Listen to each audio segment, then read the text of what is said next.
तो भाई आपकी जिंदगी यहाँ पे आके नर्क भी बन सकती है। सुनने में अगर बुरा लग रहा हो, डर लग रहा हो तो लगना चाहिए, बिकॉज ऐसी हालत है कनाडा की अभी फिलहाल, एंड आई एम श्योर ये कुछ सालों तक रहेगी ऐसी ही। कनाडा छोड़कर भाग रहे लोग, आखिर ऐसा क्या हो गया वहां? दोस्तों, कभी जिसे लोग सपनों का देश कहते थे, वही कनाडा अब रहने लायक नहीं रहा। ये सुनकर झटका लगा ना, क्योंकि वहां घर खरीदना तो दूर, किराए पर लेना भी मुश्किल हो गया है। जॉब मार्केट क्रैश हो चुकी है, नई नौकरियों के बजाय छंटनी बढ़ रही है। तो क्या कनाडा अब इमिग्रेंट्स के लिए एक बुरा सपना बन चुका है? क्या लोग वहां टिक नहीं पा रहे और मजबूरी में वापस लौटने को मजबूर हो गए हैं? सच्चाई जानने के लिए इस वीडियो को अंत तक जरूर देखें। कड़वी हकीकत आपका इंतजार कर रही है। कभी सपनों की धरती कहे जाने वाला कनाडा अब लाखों लोगों के लिए मुश्किल बन गया है। महंगाई ने पिछले 40 सालों का रिकॉर्ड तोड़ दिया है। सिर्फ जुलाई में 7,000 लोग बेरोजगार हो गए और क्राइम रेट भी 30 सालों में सबसे ज्यादा पहुंच गया है। हालात इतने खराब हो गए हैं कि 70% लोगों के लिए घर खरीदना या किराए पर लेना नामुमकिन हो चुका है और होमलेस लोगों की संख्या भी पिछले 10 सालों में दोगुनी हो गई है।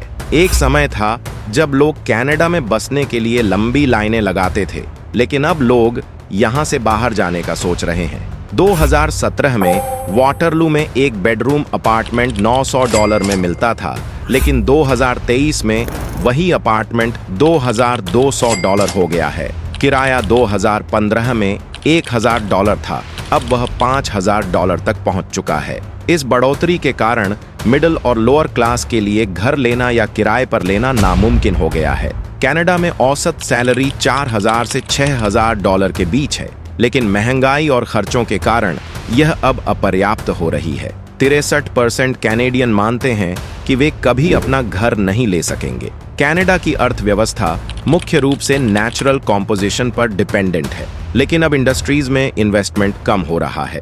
रियल एस्टेट में पैसा लगाया जा रहा है, लेकिन इससे नई नौकरियां नहीं बन रही हैं। तेल इंडस्ट्री और कार मैन्युफैक्चरिंग भी संकट में है, क्योंकि कंपनियां सस्ती लेबर की तलाश में मेक्सिको जा रही हैं।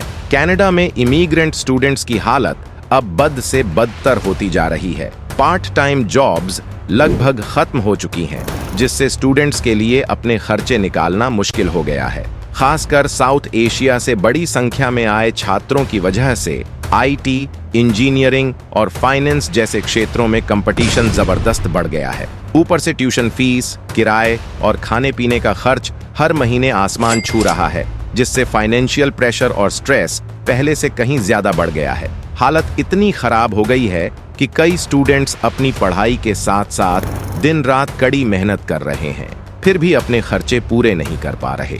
सबसे डरावनी बात तो ये है कि 2020 के बाद से कनाडा में क्राइम रेट में भी जबरदस्त उछाल आया है, जिससे इमिग्रेंट्स का भविष्य और भी अनसर्टेन होता जा रहा है। 2021 में वैंकूवर में 700 से ज्यादा लोगों पर हमले किए गए थे और यह समस्या अब टोरंटो, मॉन्ट्रियल और कैलगरी जैसे प्रमुख शहरों में भी फैल रही है। लोग अपनी सुरक्षा को लेकर परेशान हैं और बढ़ती क्राइम रेट के चलते नॉर्मल लाइफ भी खतरे में है। कनाडा का हेल्थ केयर सिस्टम पहले बेहतरीन माना जाता था, लेकिन अब स्थिति बहुत खराब हो चुकी है। डॉक्टर्स से मिलने के लिए 4 से 6 महीने तक इंतजार करना पड़ता है और कई मामलों में इलाज में देरी हो रही है। इमरजेंसी में भी केवल हार्ट अटैक या बड़े एक्सीडेंट्स के मरीजों को प्राथमिकता दी जाती है। चिकित्सा सेवाओं में यह गिरावट कनाडा के हेल्थ केयर सिस्टम के लिए एक बड़ी चिंता बन गई है। कनाडा, जो कभी बेहतरीन जीवन और सुनहरे अवसरों के लिए जाना जाता था, अब वहां रहने वालों के लिए मुश्किल बनता जा रहा है। महंगाई अपने चरम पर है, किराए आसमान छू रहे हैं और नौकरियों की संभावनाएं लगातार कम हो रही हैं। एक समय था जब लोग यहां आकर अपना सपना पूरा करते थे, लेकिन अब हालात इतने बदल चुके हैं कि कई लोग यहां से जाने का मन बना रहे हैं। बढ़ते खर्च और अनिश्चित भविष्य ने लोगों को सोचने पर मजबूर कर दिया है। घर खरीदना तो दूर, किराए पर लेना भी मुश्किल हो गया है। इमिग्रेंट्स और स्टूडेंट्स के लिए हालात और भी खराब हैं। अपराध दर भी तेजी से बढ़ी है। पिछले कुछ वर्षों में कनाडा में आए बदलाव न सिर्फ निवासियों बल्कि पूरी दुनिया में इस देश को आदर्श मानने वालों के लिए हैरान करने वाले हैं। बढ़ती महंगाई, आसमान छूते किराए और घटती नौकरी की संभावनाएं, ये वो मुद्दे हैं जिनसे कनाडा के लोग अब जूझ रहे हैं। क्या आप भी उन लोगों में से हैं जो अब इस देश में अपना भविष्य नहीं देख पा रहे हैं? क्या अब भी यहाँ रहने की उम्मीद है या हमें नए ऑप्शंस की तलाश करनी होगी? अगर आप भी कनाडा की इस बदलती स्थिति से प्रभावित हैं तो कृपया अपने विचार कमेंट में साझा करें। इस वीडियो को लाइक करें, शेयर करें और हमारे चैनल को सब्सक्राइब करना न भूलें। धन्यवाद।